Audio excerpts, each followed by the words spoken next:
ये कह रहा हूँ कि मैं रोज पूजा करता हूँ, ठीक है, क्या मैं सड़क पर आकर आरती करने लग जाऊँ, चलेगा?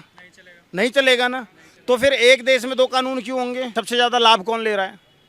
इस देश का दुर्भाग्य है कि सबसे ज्यादा लाभ लेने वाला व्यक्ति ही हर बार अपने आप को पीड़ित दिखाता है। सबसे ज्यादा दंगे फसाद करने वाला व्यक्ति ही हर बार अपने आप को पीड़ित दिखाता है। ये देश का दुर्भाग्य है, समझ गए? और लोग सच बोलने से कतराते हैं। अगर देश का मुस्लिम समाज देश की तरक्की चाहे ना, तो वो खुद जनसंख्या नियंत्रण करने लग जाए। लेकिन वो क्या कहते हैं, हम नहीं मानेंगे। यूसीसी का विरोध वो करते हैं, यूजीसी का विरोध वो करते हैं, सीए का विरोध वो करते हैं, ट्रिपल तलाक का विरोध वो करते हैं। आप एक बात बता दीजिए, किसका समर्थन वो करते हैं? ऐसी बात यह है कि अगर सड़क जाम करके आप कोई भी काम कर रहे हो, उसमें एम्बुलेंस भी फंस सकती है, उसमें बच्चे भी स्कूल जाते हैं आते हैं, उसमें आप और हम भी सब लोग फंसते हैं। और हर आदमी उस टाइम पे कह रहा होता है कि गवर्नमेंट तो कुछ नहीं कर रही है, गवर्नमेंट को इनको रोक देना चाहिए। बसों में आप ये बातें कर लेते हो, गाड़ियों में ये बातें कर लेते हो, ट्रैफिक में खड़े होकर आप बोल देते हो कि सरकार कुछ नहीं कर रही है इस पे। और जब सरकार बोल दे तब आप माइक लगा के पूछते हो कि मुख्यमंत्री को ऐसे नहीं बोलना चाहिए था। अरे भैया, अगर चलिए दोस्तों, बात करते हैं और पूछते हैं कि जिस तरीके से योगी जी का जो बयान था चुनावों से प्रेरित था या सच में वो चाहते हैं कि राज्य का भला हो, सड़क जाम ना हो। कई मुसलमानों का आरोप है इंद्रेश जी की योगी जी को ये बोलना चाहिए था कि सड़क पर अतिक्रमण ना करें, फैलाएं ना, जाम ना लगाएं, क्योंकि हिंदू भी जाम लगाते हैं, जुलूस निकालते हैं, यात्रा निकालते हैं, भंडारा करते हैं तो जाम लगता है। लेकिन योगी जी ने मुसलमानों को टारगेट किया है। देखो, दो तीन बातें ना समझने की हैं, आप लोग समझते नहीं हो और बस माइक लगा देते हो और उधर की ही बातें कर देते हो। सवाल आया तो नहीं, मैं वही बता रहा हूँ।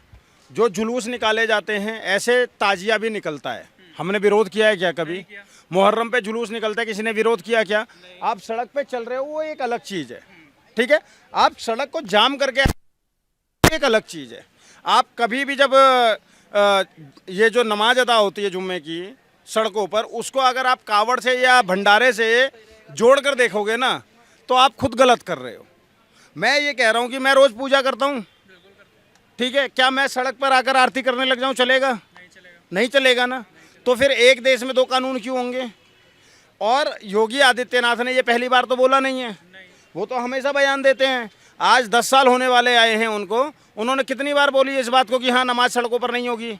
और नमाज सड़कों पर कोई भी पसंद नहीं करता। लेकिन जनसंख्या के ऊपर टारगेट करना, बोलना कि आप शिफ्ट में पढ़ लो, आप लोग जनसंख्या को कम कर लो, वो कौन होते हैं बोलने? यार तो जनसंख्या पे तो भड़क गए वो लोग। अरे भड़कने दो, वो किस चीज़ पे नहीं भड़कते? अच्छा एक बात बताओ, वो तो ट्रिपल तलाक पे कानून आता है उस पर भी भड़क जाते हैं, सीए आता है उस पर भी भड़क जाते हैं। वो तो हर बात पे भड़क जाते हैं ना, उनके सेंटिमेंट्स तो इतने हल्के हैं कि कहीं पे भी भड़क जाते हैं। लेकिन योगी जी ने क्या गलत बोला? जनसंख्या नियंत्रण कानून तो भारत की आवश्यकता है। भारत में जनसंख्या नियंत्रण कानून नहीं आएगा तो जिस तरीके से जनसंख्या विस्फोट हो रहा है, एक दिन वो आ जाएगा कि आप कहाँ सुलाओगे अपने बच्चों को? जवाब दे दो मुझे। महंगाई का स्तर बढ़ता जा रहा है और उसमें आप हम 2 हमारे 12, ये नहीं चलता ना। हम 2 हमारे 12 का कॉन्सेप्ट नहीं चलेगा ना। हम 2 हमारे 2 वाला कॉन्सेप्ट सही है या नहीं है?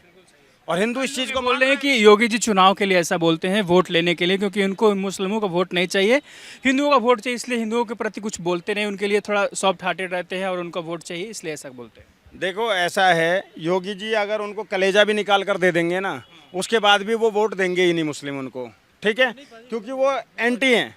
लेकिन योगी जी की जितनी भी या मैं कह रहा हूँ राज्य सरकार छोड़ो, केंद्र सरकार की भी जितनी योजनाएं हैं, सबसे ज़्यादा लाभ कौन ले रहा है? इस देश का दुर्भाग्य है कि सबसे ज़्यादा लाभ लेने वाला व्यक्ति ही हर बार अपने आप को पीड़ित दिखाता है। सबसे ज़्यादा दंगे फसाद करने वाला व्यक्ति ही हर बार अपने आप को पीड़ित दिखाता है। ये देश का दुर्भाग्य है, समझ गए? और लोग सच बोलने से कतराते हैं। अगर देश का मुस्लिम समाज देश की तरक्की चाहे ना, तो वो खुद जनसंख्या नियंत्रण करने लग जाए। लेकिन वो क्या कहते हैं, हम नहीं मानेंगे। यूसीसी का विरोध वो करते हैं, यूजीसी का विरोध वो करते हैं, सीए का विरोध वो करते हैं, ट्रिपल तलाक का विरोध वो करते हैं। आप एक बात बता दीजिए, किसका समर्थन वो करते हैं? फिर वो कहते हैं कि योगी जी मुख्यमंत्री के तौर पर ऐसा बयान नहीं देना चाहिए, एक मुख्यमंत्री को ऐसा बयान देगा तो फिर एक नेता और संत का बयान है ये सब। अरे यार एक बात बताओ, अगर मुख्यमंत्री अपने प्रदेश की चिंता नहीं करेगा, मुख्यमंत्री किसी जाति धर्म व्यक्ति को क्यों बोलेगा कि आप तुम जनसंख्या कम करो, तुम पूजा यहाँ मत करो, तुम यहाँ नमाज मत पढ़ो, इस पर भड़के वो लोग। यार अजीब बात कर रहे हो आप। सड़कों पर नमाज आप जा रहे हो कहीं पर, सड़कों पे नमाज आपको अच्छी लगती है क्या? जब ट्रैफिक में आप फंस जाते हो, आपको ट्रैफिक रोक दिया जाता है, आपको अच्छा लगता है क्या? 70 साल से पढ़ते आ रहे थे, मुख्यमंत्री अब नहीं क्यों बोलेगा। रोका जा रहा है? 5 मिनट में क्या बिगड़ जाएगा? यार महोदय, या तो आप सुन लीजिए या फिर बोल लीजिए, फिर मैं जवाब देता हूँ। बीच में अगर आप ऐसे ऐसे काटेंगे तो नहीं होगा।